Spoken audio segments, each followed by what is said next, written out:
Fáilte Carja, my name is Mr. O'Sullivan. Ná húsáid an Cárta Creidmheasa Gan Chead, ord le bil.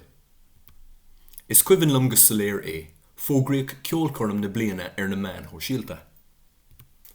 Bhí mar bís chun na bannaí ceol is umrátaí a fheiceáil. An aghaidh ba bhó a bhí going ná nach raibh irid is pingin rua adring. Mar hiag fá, ní raibh an dara rowa a going ach las a bhaint as Cárta Creidmheasa Maithair. Agus ábhraí an tíl, bhí Cárta Maithair I bhuisceocht an riomhar freisin. Aghaidh glynn go dtí an phríomhchathair beag beann an mille víosa ag teacht sa phost. Bhí an stad a bhíomh tí pléasca le lucht féachana ó gach cearn den tír. Ba éigean a bhí mé in ann aon rud a chluisteáil a mar gheall chóireann an clua.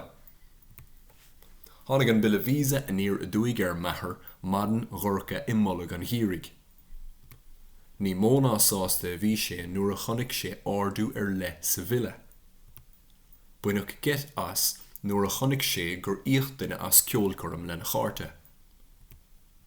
Ba réir mo ghraach nuair a dvíomhfraigh ma hismeóirí míniú diam.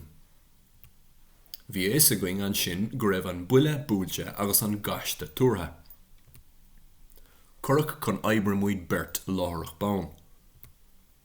D'oibríonn mar gan stad gan stéine go dtí gur íochmar an targad arás. Is fear don seanachal, luit a lámh a féin an gearbhach. Caribh na daoine sa fictúr se. Céimhid den bhí sa fictúr se. Cad a hálas fictúr se. Slán